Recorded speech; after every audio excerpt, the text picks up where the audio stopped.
네, 안녕하세요. 그렇다고 신앙연구소 선교사입니다. 네, 여러분 참 오랜만인 것 같아요. 그래서 저번에 하던 그것을 이어서 제가 좀 하려고 하는데요. 오늘은 열왕 계열 다윗의 아들들에 대해서 우리가 좀 함께 보자 합니다. 자, 때는 무르익어 이제 사울이 죽고 다윗은 헤브론에서 왕위에 올랐지만 사울의 그 사람들, 사울의 그 쪽을 전부 다 흡수하지는 못했어요.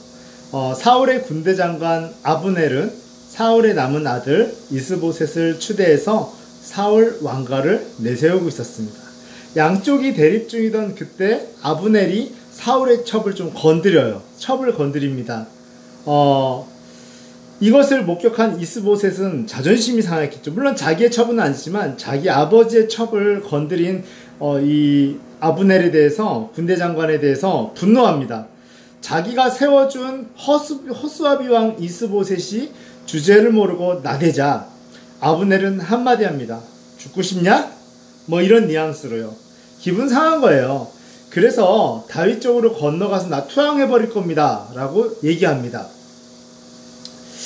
어쩌면 사실 아브넬이 이스보셋에게 한 말을 통해서 아브넬도 이미 대세가 다윗이었음을 인정하고 있었던 것일 수도 있겠죠.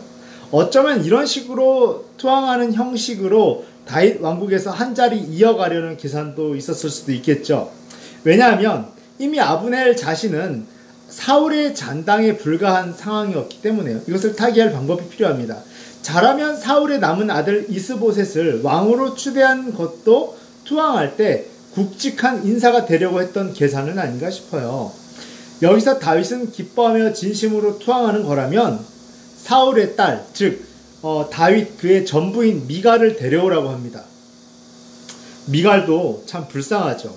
그 즉시로 현재 살고 있는 남편과 또다시 강제 이별이 되어서 다윗의 처로서 다시 복귀합니다. 다윗의 아내로 복귀하는 거죠. 다윗은 미갈이 필요했습니다. 사울 왕계의 정통성을 인정받을 수 있었고 이스라엘 지파 통합에도 중요한 상징적인 사건이기 때문이에요. 어쨌든 국가 통합을 잘 마치고 돌아가던 사울 왕가 측의 아브넬 군대 장관은 사령관이죠. 이 아브넬 사령관은 중간에 잠시 쉬고 있었습니다.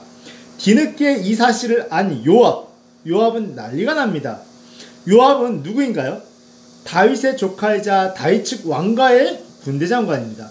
원래는 그냥 다윗 패거리 대표였는데 여리고성을 점령할 때 수로 침입로를 찾았어요. 그때부터는 군사령관이 된 거죠. 다윗은 전 이스라엘 민족의 통일을 목표로 두었습니다. 하지만 요압은 아니었어요. 요압은 남유다만의 세상을 원했습니다. 유다만의 나라를 원한 겁니다. 게다가 평화롭게 통합이 되면 사울 시절부터 스펙을 쌓아온 아브넬과는 자기가 비교가 안 되는 거예요. 아브넬이 한자리 하게 될 것이 뻔하기 때문이에요.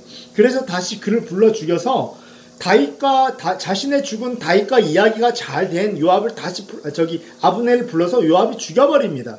아마 이때 다윗은 요압에 대해서 굉장히 긴장했을 거예요. 말은 못하는데 아직 말은 함부로 못하는데 굉장히 긴장한 것이죠. 나중에 솔로몬에게 반드시 말합니다. 요압을 반드시 죽이라고. 요압을 죽여야 네가 뭔가 일을 할 수 있다라고 이야기합니다. 성경에 있는 거예요. 자, 이제 통일 왕국에서 다윗의 아들들을 좀 우리가 살펴보겠습니다. 먼저 다윗의 아들인 솔로몬에게는 많은 형제들이 있었습니다. 거의 서로가 배다른 형제들입니다. 엄마가 다른 형제들이에요. 첫째인 암논은 왕위 계승자였습니다. 암논이요. 그런데 셋째인 압살롬의 그 친누이인 다말을 겁탈하고 버렸어요. 둘째인 길르앗은 이미 일찍 죽었고요. 일찍 그냥 요절했어요. 병사했습니다. 셋째 압살롬이 그에 대한 복수로 자기 친누이를 겁탈하고 버린 것에 대한 복수로 첫째인 형인 암논을 죽여버립니다. 그런데요, 단순히 오빠의 그 복수라고 하기에는 좀 찜찜한 게 있습니다. 왜냐면요, 암논만 없으면 자기가 왕위 계승자가 되기 때문인 거죠. 당연히 다윗은 대노했습니다. 굉장히 대노했어요. 다윗은 대노했지만 이스라엘 사령관 요압이 최대한 중재를 해줍니다. 아까도 말씀드렸다시피 다윗은 전 이스라엘의 통일을 원했지만 요압은 철저히 유다지파 우월주의자였어요. 여호수아 때 에브라임 지파가 실권을 잡았기에 이제는 반드시 유다 지파로 이어져야 된다고 생각한 거예요. 그런데 현재 왕위 계승자가 자신의 그 계승자의 외가인 어딥니까? 이방 민족으로 피신해 있는 거예요. 이건 말이 안 되는 거죠. 그렇게 되면 유다 지파가 결국 흩어지고 다른 지파에서 반란이 일어날 수도 있어서 어떻게든 압살롬과 다윗을 중재해서 압살롬을 다시 왕궁으로 들여오려고, 그래서 명분을 주려고 노력합니다. 굉장히 노력해요. 요압이 자기 자신을 위해서. 물론 결국 압살롬은 성급하게 다시 반 다윗 세력과 결탁해서 반란을 일으켜버려요. 요압이 제일 우려하는 일을 낸 겁니다. 그거 막으려고 어떻게든 압살롬을 좀 잘 해주려고 했던 건데, 그냥 왕이 되게끔 해주려고 했던 건데, 결국 요압은 진압 과정에서 압살롬을 잔인하게 창으로 찔러 죽여버립니다. 죽이지 말라는 그 아버지 다윗의 명을 어긴 것이죠. 요압의 그 항명에 빡친 다윗은 오히려 압살롬의 군대 장관이 된 아마사를 총사령관으로 임명하고 요압을 빼버립니다. 아마사는 요압의 사촌 형이에요. 얼마나 자존심이 상했겠습니까, 요압이? 그때 또 세바의 반란이 일어납니다. 다윗은 아마사에게 진압을 명합니다. 그런데 아마사는 사실은 패장 출신이었어요. 전쟁에서 막 지고 이런 게 많았단 말이에요. 아무도 그를 따르려고 하지 않아요. 그래서 다윗은 가장 충신인 조카 아비새에게 토벌령을 냅니다. 아비새는 요압의 친동생입니다. 그런데 그 아비새가 다윗을 또 한 방 뒤통수를 때립니다. 정권에서 제외된 자기 친형 요압을 다시 불러서 지휘권을 넘겨버린 거예요. 이렇게 요압은 승전 영웅으로 돌아옵니다. 다윗이 어떻게 할 수가 없는 거예요. 그때 사촌형인 군대 장관 아마사가 마중을 나옵니다. 그러니까 요압은 안 그래도 빡쳐 있는데 그 사촌형과 허그하는 척하면서 사촌형 아마사를 죽여버립니다. 압살롬의 반란 때 본인이 토벌한 수계가 오히려 자신 대신 군대 사령관이 되어 있었으니 열받았겠죠. 다윗은 당장은 요압을 제거하지 못하게 되었습니다. 이게 그렇게 할 수가 없어요. 다윗을 가장 측근인 유다 지파도 그러니까 다윗에게 가장 믿을 만한 지파가 어디였겠어요? 유다 지파였겠죠. 그런데 이 유다 지파조차도 모두 요압의 팬이 된 상태였어요. 요압 그런 상태였다. 그러다가 때가 옵니다. 첫째 압살롬에게 죽고, 둘째는 요절했고, 셋째 압살롬은 이미 반란 실패로 죽었고, 이제 넷째인 아도니아만 남은 상태예요.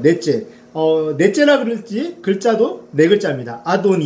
아도니아만 남은 상태입니다. 이 아도니아 역시 자기가 왕이 되고 싶었겠죠.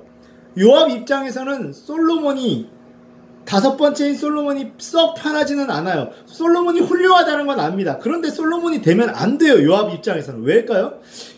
솔로몬의 그 친엄마인 밧세바의 전남편 우리아를 죽음으로 내모는 일에 일조한 경력이 있었기에 더욱 그럴 수가 없는 거예요. 솔로몬과는 될래야 될 수가 없는 사이인 겁니다. 결국 넷째인 아도니아를 밀기로 결정합니다. 그런데 다윗이 이런 솔로몬을 후계자로 선포하고 지명합니다. 역시 요압은 다윗의 명령 따위는 무시해버립니다. 대제사장, 왜냐하면 다윗이 아파서 누워있으니까 무시해버립니다. 그냥 대제사장 아비아달과 함께 아도니아의 그 대관식을 거행합니다. 이때 밧세바와의 불륜을 질타했었던 선지자 누구죠? 나단 선지자가 오히려 솔로몬을 돕습니다. 그 밧세바의 아들인 솔로몬을 도우며 선빵으로 솔로몬이 왕이 됩니다. 아도니아는 솔로몬에게 살려달라고 애걸복걸을 합니다. 일단 조건부로 살려주지만 이것을 어겨서 처형당하죠. 요압 역시 조건부로 살았으나 여기서 처형당합니다. 이제는 우리가 왕들이 쭉 나열되는 순서의 이름을 좀 정확히 알아봐야 됩니다. 이거 모르면요 성경 죽어도 안 보입니다. 우리가 조선 왕계를 태정태세 문단세 예성연중 임명성관 이렇게 외우듯이 반드시 외워야 됩니다. 그런데 제가 외울 수 있도록 해드릴 거예요. 남유다를 기준으로 분열 이스라엘을 좀 함께 살펴보기로 하네요. 북이스라엘 따로 외우고 남유다 이거는 할 필요가 없어요. 그냥 제가 하는 대로 남유다를 기준으로 분열 이스라엘을 좀 살펴보도록 할게요. 이렇게 해야지 감이 옵니다. 마치 드라마를 보듯이 이렇게 이해해야 감이 온다는 뜻이에요. 첫 번째 1. 자 따라할게요. 일르보암 잃을 거야. 여로보암이 10지파를 빼앗아 갔어요. 그러니까 아빠한테 잃을 거야. 1르과 1번은 르호보암입니다. 일르보암. 르호보암이 첫 번째 왕입니다. 두 번째 왕은 그래서 누구냐면 아비야입니다. 이거 어떻게 외울까요? 열받잖아요. 아빠 이르는 거예요. 아빠 아비야. 좀 반말 같긴 하지만 아비야. 두 번째 왕은 아비야예요. 자, 이 과정을 북이스라엘의 여로보암이 지켜보고 있었겠죠. 세 번째, 아사 넘버 3 안에 들었다. 아사왕입니다. 아사왕. 괜히 아사 한 게 아니에요. 북이스라엘의 반란이 일어나서 여로보암 가문이 한 대를 겨우 넘기고 멸망했습니다. 이름도 네 글자, 이름에도 사자가 들어가는 유다의 네 번째 왕은 누구일까요? 여호사밧입니다. 여호사밧. 그는 목격합니다. 북이스라엘이 혼란함을 수습하고 오므려버린 오므리 왕조가 시작된 것을, 두 번째 왕조에는 오므리 왕조가 시작됐다라는 걸요. 여호사밧이 목격한 거예요. 그리고 이 오므리로 인해서 굉장히 고구려처럼 강성해지는 것을 봅니다. 북이스라엘이. 부러운 거예요. 친하고 싶은 거예요. 그래서 북이스라엘 오므리의 아들이 바로 그 유명한 아합입니다. 마치 광개토 대왕 같은 인물이지만 하나님을 대적하고만 인물이죠. 아합의 아내가 그 유명한 페니키아에서 온 악녀 이세벨이죠. 그 둘의 딸 공주가 바로 아달랴입니다. 여호사밧은 이 북이스라엘과 친하게 지내고 싶어가지고 그 아달랴, 이세벨의 딸, 아합의 딸 아달랴를 며느리로 드립니다. 여기서부터 여호사밧, 남유다의 네 번째 왕인 여호사밧과 하나님과는 삐걱삐걱 시작하게 되는 거죠. 다섯 번째, 오가 들어갑니다. 여호람이 바로 다섯 번째 왕입니다. 여호사밧의 아들이자 아달랴의 남편이자 아합의 사위이고 이세벨의 사위입니다. 자, 여러분 이렇게 이해를 하셔야 돼요. 여섯 번째, 6시에는 아카시아 차를 마셔요. 우리 같이 한번 고백해 볼게요. 6시엔 아카시아 차를 마셔요. 아하시아, 유카시아.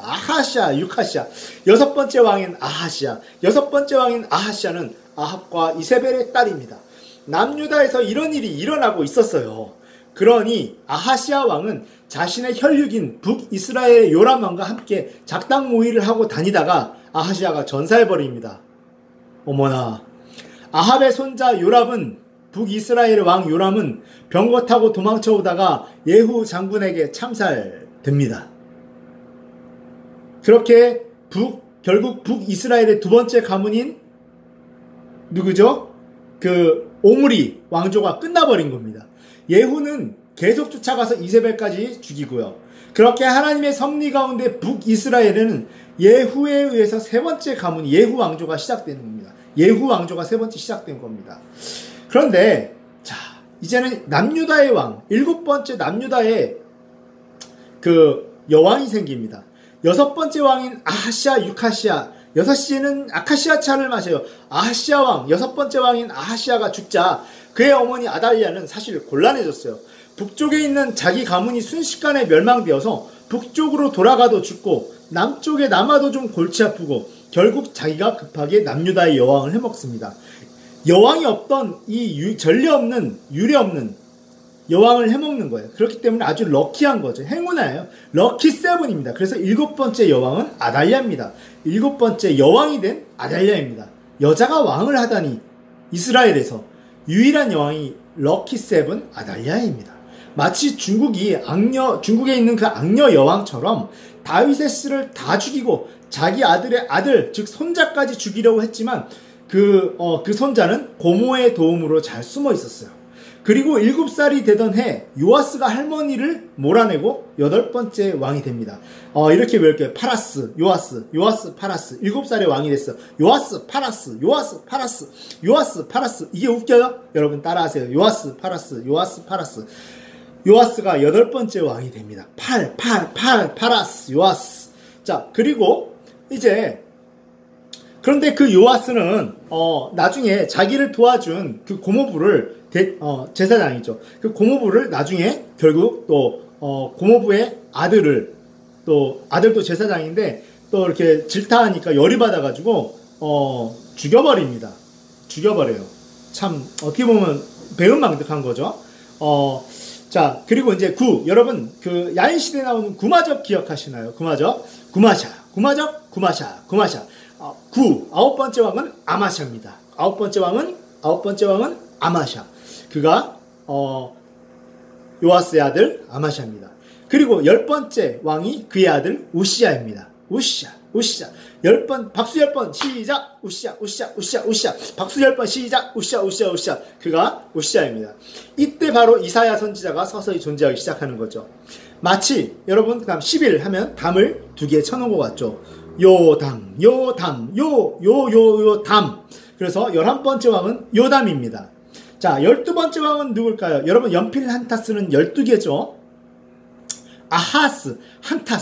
아하스가 12번째 왕입니다. 아하스 한 타스 12번째 왕이에요. 좀 악했어요. 요담과 11번째 왕인 요담과 12번째 왕인 아하스 때 북이스라엘은, 그러니까 남유다의 11번째 왕인 요담과 남유다의 12번째 왕인 아하스 때 북이스라엘은 계속 반란이 계속 일어나다가 아수르에게 멸망당합니다. 이때가 기원전 722년이에요. 여러분, 이거는 기억해야 돼요. 아수르에게 치리당하다. 아수르에게 통치당하다. 아수르에게 치리당하다. 치리. 아수르에게 치리당하다. 치리. 이것만큼은 여러분 기준으로 기억하세요. 모든 연도를 외울 필요는 없어요. 그러나 아수르에게 북이스라엘이 치리당하다. 치리. 여러분 이거는 기억하셔야 돼요. 여기서 괴롭히던 제국 5개 시작. 아바바 헬로. 여기서 괴롭히던 제국 5개 다시 한번 시작. 아바바 헬로. 아수르, 바벨론, 바사, 페르시아입니다. 그 다음에 헬라 제국, 로마 제국입니다.